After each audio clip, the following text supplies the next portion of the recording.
Welcome to channel school of UPSC and MPPSC.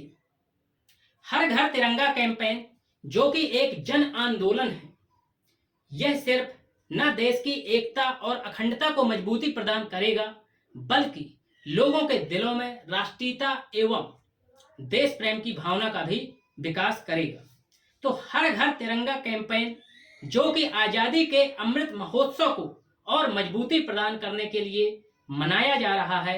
जैसा कि आजादी के 75 साल जो है 15 अगस्त को होने वाले हैं, तो लोगों में जागरूकता लाने के लिए कि क्या महत्व है इस तिरंगे का, साथ ही साथ इसके लीगल प्रोविजंस क्या है, under the guidance of honourable prime minister श्रीमान नरेंद्र मोदी जी के द्वारा यह कैंपेन जो है लॉन्च किया गया और उनकी अगुवाई में जो है यह आंदोलन जन आंदोलन चलाया जा रहा है।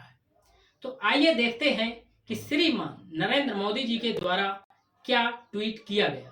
तो उन्होंने जो है मन की बात जो है कार्यक्रम के दौरान उन्होंने ट्वीट किया कि अंडर द आजादी ka Amrit Mahotsav from the 13th to the 15th of August a special movement Har Ghar Tiranga is being organised.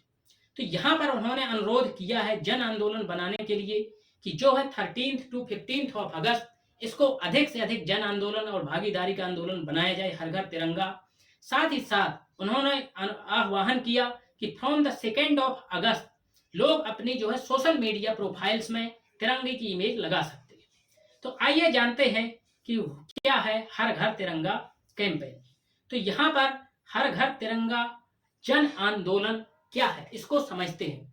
तो इस बार जो है आजादी के जो 15 अगस्त को है 75 साल पूरे होंगे, तो इसको मजबूती प्रदान करने के लिए और लोगों के दिलों में राष्ट्रीय प्रेम और देशभक्ति की भावना, साथ ही साथ लोगों के माइंड में यह विकास करने के लिए कि राष्ट्र निर्माण में आप कैसे सहयोगी बन सकते हैं, हर घर तिरंगा जन अभियान को जो है लॉन्च किया गया है।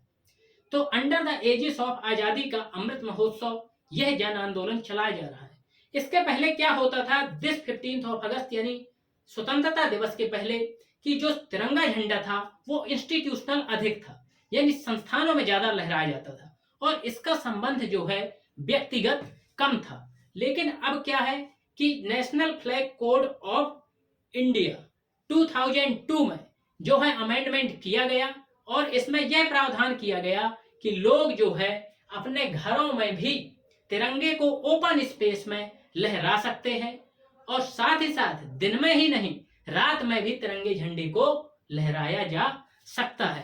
तो यह जो आजादी का अमृत महोत्सव है और 15 अगस्त है, काफी ऐतिहासिक और स्पेशल विशेष होने वाला है, क्योंकि यहाँ पर जो है लोगों का संबंध अब तिरंगे से व्यक्तिगत होने वाला है। तो इस प्रकार से अब आइए जानते हैं इतिहास कि तिरंगे झंडे का क्या इतिहास है।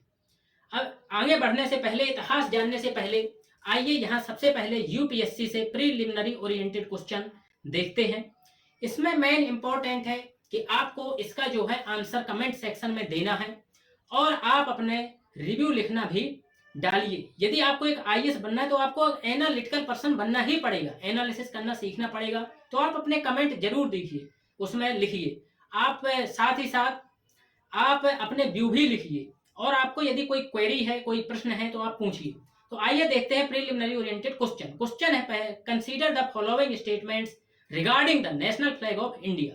पहला स्टेटमेंट है in present form national flag was adopted on 22 July 1947। Second statement है there is constitutional provision related to respect of national flag of India. Third statement है national flag of India can be hoisted by member of the public during night in open. तो which of the above statements is or are correct? Option A है only first and third, B है only first and second, C है all first second and third, D है only second and third. तो आप अपने इसका जो है आंसर कमेंट सेक्शन में जरूर दीजिए और शेयर कीजिए अपने दोस्तों के साथ, तभी आजादी का अमृत महोत्सव का सही हम मजा या लुत्फ उठा पाएंगे। तो आइए देखते हैं अब इतिहास की जो है तिरंगे का इतिहास क्या है। तो यहाँ पर जो है history of adopting India's flag. तो first national flag which consisted of the 3 horizontal stripes. तो जो पहला जो नेशनल फ्लैग जो है अपनाया गया, उसमें 3 स्ट्राइप थी, रेड, येलो एंड ग्रीन। और जो है पहली बार जो ये लहराया गया वो 7 अगस्त 1906 को लहराया गया। उसके बाद क्या हुआ कि 1921 में महान स्वतंत्रता सेनानी पिंगली वेंकैया, जिनकी अभी जन्म जिनकी जो है बर्थ एनिवर्सरी थी अभी कुछ ही दिन पहले, तो पिंगली वेंकैया जो है महात्मा गांधी से मिले और उन्होंने जो है तिरंगे की डिजाइन को जो है प्रपोज किया। उसके बाद क्या हुआ, इन 1931 में 1931 में कांग्रेस के कमेटी मीटिंग में कराची में जो है नेशनल फ्लैग कोड यानी तिरंगे को जो है अपनाया गया।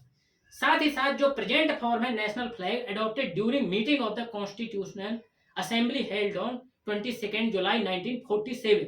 अब 22 जुलाई 1947 को जो है प्रेजेंट फॉर्म में जो नेशनल है, जो ट्राई कलर है, तिरंगा है, उसको अपनाया गया। तो इस प्रकार से जो फर्स्ट नेशनल फ्लैग था उसमें 3 स्ट्राइप्स थे, red, yellow and green. In 1921 freedom fighter, महान फ्रीडम फाइटर ने स्वतंत्रता सेनानी पिंगली वेंकैया जो है महात्मा गांधी से मिले।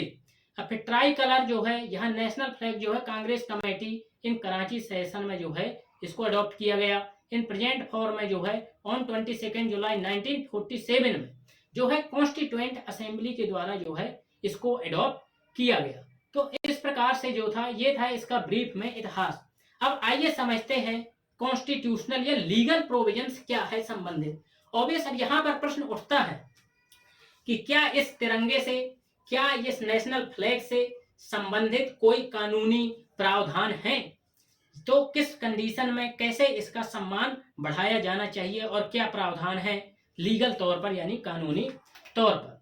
तो सबसे पहले जो है इन 1950 में the emblem and names prevention of improper use act 1950 जो है इसमें एक्ट लाया गया। इसमें ये बात कही गई कि जो तिरंगा झंडा है उसका इम्प्रॉपर यूज नहीं किया जा सकता। इम्प्रॉपर यानी प्रावधान किए गए, यानी गलत तरीके से जो है तिरंगा झंडे का यूज नहीं किया जा सकता जिससे उसके सम्मान में गिरावट आए। तो restricts the use of national flag, the prevention of insults. Next जो एक्ट लाया गया 1971 में, the prevention of insults to national honour act 1971। तो यहाँ 1971 में जो है the prevention of insults to national honour act लाया गया। इसमें बात कही गई कि it prohibits the desecration of और इंसल्ट। डेसिक्रेशन मतलब अपवित्रता, इसको अपवित्र नहीं किया जा सकता है, साथ ही साथ इसका अपमान नहीं किया जा सकता है। अब इसके बाद जो इंपॉर्टेंट कन्वेंशंस और जितने भी लॉज रेगुलेशंस थे उसको एक करने के लिए national the flag code of India 2002 लाया गया। It allowed the unrestricted display of the try colour, कि कौन कौन से कंडीशन में जो है ट्राई कलर को फहराना रिस्ट्रिक्टेड नहीं होगा। An effort to bring together all the previous laws convention and practices. तो जो ये एफर्ट था वो इस दिशा में था कि इसको किस प्रकार से प्रीवियस जो लॉज हैं उसको एक करके जो है मजबूती प्रदान की जाए। अब इसके बाद जो है अभी इंपॉर्टेंट जो अमेंडमेंट क्या किया गया, और इसका जो अदर इंपॉर्टेंट प्रोविजन था कि tricolour can not be used for commercial purpose and can not be dipped in salute to any person और थिंग। तो इसको सैल्यूट यानी झुका नहीं सकते हैं, साथ ही साथ कमर्शियल पर्पस के लिए यूज नहीं किया जा सकता। अभी वर्तमान में जो पहले प्रोविजन था वो ये था कि ये नाइट यानी रात्रि के दौरान इसको फहराया नहीं जा सकता, परंतु इसमें जो है हर घर तिरंगा अभियान को मजबूती प्रदान करने के लिए जो है अमेंडमेंट किए गए हैं। अब आइए देखते हैं अमेंडमेंट क्या है। The Flag Code of India 2002 was amended in order dated 19th July 2002 and clause 11 of the paragraph 2.2 of the part 2nd of the Flag Code of India replaced by following clause. Where the flag is displaced in open or displaced on the house of a member of public, it may be flown day and night. तो यहाँ पर यदि किसी व्यक्तिगत house में फहराया जाता है तो इसको दिन और रात दोनों में भी फहराया जा सकता है। पहले क्या था प्रोविजन की रात्रि के दौरान इसको नहीं फहराया जा सकता। Part 4A of the constitution according to article 51A bracket small a of the constitution, it shall be duty of every citizen of India to abide by the constitution and respect its ideals and institutions, the national flag and national anthem. तो ये constitutional provision भी है under the fundamental rights कि जो है तिरंगे झंडे का सम्मान जो है किया जाए। तो इस प्रकार से यहाँ पर इस प्रकार से जो हर घर तिरंगा कैंपेन है वो राष्ट्रीयता से यानी राष्ट्रीयता और देशभक्ति के मुद्दे से कैसे जुड़ा है। तो आइए देखते हैं कि राष्ट्रीयता क्या है। तो सबसे पहले समझना पड़ेगा राष्ट्रीयता इंग्लिश में इन द सेंस नेशनलिज्म। तो सबसे पहले समझना पड़ेगा कि नेशन क्या है। तो what is the meaning of nation?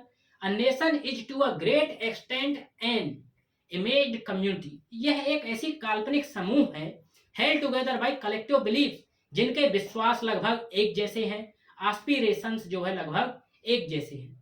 तो ये होता है nation. Nation is a cultural concept, ये एक संस्कृत कंसेप्ट है। इसमें क्या होता है कि जब लोगों के एस्पिरेशंस एक जैसे होते हैं। अब एक जैसे एक रूपता का कारण क्या हो सकता है? एक रूपता का कारण हो सकता है वहां का धर्म, रिलीजन, वहां की भाषा, टेरिटरी, एक ही टेरिटरी में हो, यूनिफॉर्मिटी इन ज्योग्राफी, साथ ही साथ वहां का जो है कल्चर यानी फूड हैबिट्स एक जैसी हो सकती हैं। परंतु यदि हम इंडिया जैसे देश की बात की जाए तो यहाँ पर जो है एक रूपता उतनी अधिक नहीं है, क्योंकि काफी डाइवर्सिटी है, और डाइवर्सिटी इन लैंग्वेज है, डाइवर्सिटी इन रिलीजन है। तो यहाँ पर जो है हमको सर्टेन एजम्पशंस ऑफ नेशनलिज्म, राष्ट्रीयता के कुछ जो है एजम्पशन मानने पड़ेंगे। तो सबसे पहला जो एजम्पशन है वो है शेयर्ड बिलीफ्स। दूसरा है हिस्ट्री कंटिन्यूइंग हिस्टोरिकल आइडेंटिटी। अब हिस्टोरिकल आइडेंटिटी यानी वैदिक कल्चर, हड़प्पन सिविलाइजेशन, और जो भी हिस्ट्री है colonial legacy. Territory, nation identify with a particular territory, shared political ideals. अब भारत जैसे देश जहां की काफी विविधता है, काफी जो डाइवर्सिटी है in the form of language, in the form of food, in the form of religion. तो सबसे अच्छी बात यह है कि हमें राष्ट्रभक्ति और राष्ट्रीयता की भावना को विकास करने के लिए कॉन्स्टिट्यूशनल यानी पॉलिटिकल प्रोविजंस को जो है मजबूती प्रदान करना चाहिए, क्योंकि वो सभी धर्मों से उठकर होता है, सभी भाषाओं से उठकर होता है। तो यहाँ पर जो पॉलिटिकल आइडियल्स हैं उसमें क्या है? रिस्पेक्टिंग द कॉन्स्टिट्यूशन, साथ ही साथ यहाँ पर जो है डेमोक्रेसी को तवज्जो देना, और क्योंकि जो ये है ये सभी के हित की बात करता है, शेयर्ड पॉलिटिकल आइडियल्स। तो इस प्रकार से हमने यहाँ पर नेशनलिज्म की बात की। अब आइए देख लेते हैं क्वेश्चन जो प्रीलिमिनरी ओरिएंटेड क्वेश्चन है। प्रीलिमिनरी ओरिएंटेड क्वेश्चन जो हमने यहाँ पर पूछा है उसको देखते हैं कि उसका आंसर क्या है। तो यहाँ पर जैसा कि पहला स्टेटमेंट है, in present form national flag was adopted on 22nd July 1947. Yes, this is the right statement. Second statement है, there is constitutional provision related to respect of national flag of India. Yes, under the fundamental rights part 4A of the constitution, it will be the duty of every citizen to respect the national flag. Yes, so it is a constitutional provision. Part जो third statement है, national flag of India can be hoisted by member of public during 19 open. Yes, ये actually recently amendment है flag code of India 2002 में कि जो रात्रि के दौरान भी इसको लहराया जा सकता है। तो आंसर हो जाएगा C, all 1, 2 and 3 all the statements are correct. अब यहाँ पर एक क्वेश्चन है जो कि मेंस ओरिएंटेड क्वेश्चन है। तो यहाँ पर जो क्वेश्चन है इसको आइए समझते हैं। तो यहाँ पर क्वेश्चन है, define nationalism, can nationalism unite the people of country. तो यहाँ पर सीधी सी बात यह है कि जो राष्ट्रीयता को डिफाइन करना है और क्या राष्ट्रीयता लोगों की इकट्ठा कर सकती है।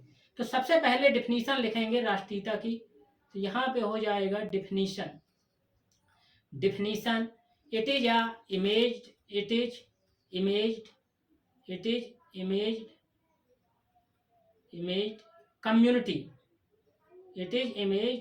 कम्युनिटी, यह एक काल्पनिक समूह है जिसके बिलीफ्स एंड एस्पिरेशंस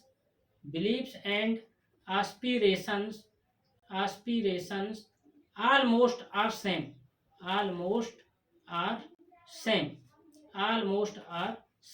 अब बिलीफ्स क्या है? बिलीफ ये है कि देश से रोजगारी खत्म होगी, देश में डेमोक्रेटिक शासन होगा, लोग जो है अधिक से अधिक सुखी और संपन्न होंगे, लोगों का फाइनेंशियल विकास होगा। यह है पॉलिटिकल आइडिया। तो पॉलिटिकल आइडियाज के सभी के एस्पिरेशंस लगभग सेम है कि देश की एकता और अखंडता होगी। तो ये तो बात थी नेशनलिज्म। अब नेशनलिज्म के कुछ एजम्पशंस यहाँ पर लिख सकते हैं, जैसे कि शेयर्ड बिलीफ्स पहला है। दूसरा है यहाँ पे हिस्टोरिकल आइडेंटिटी, हिस्टोरिकल आइडेंटिटी। तीसरा है टेरिटरी, एक ही टेरिटरी है, टेरिटरी। और चौथा हो सकता है political ideals, very very important. जहां पे डाइवर्सिटी बहुत अधिक है तो वहां पे क्या है, पॉलिटिकल आइडियल्स बहुत बहुत इंपॉर्टेंट हो जाता है। तो यहाँ पर अब आगे जो क्वेश्चन का सेकेंड पार्ट है वो है, can nationalism unite the people of country.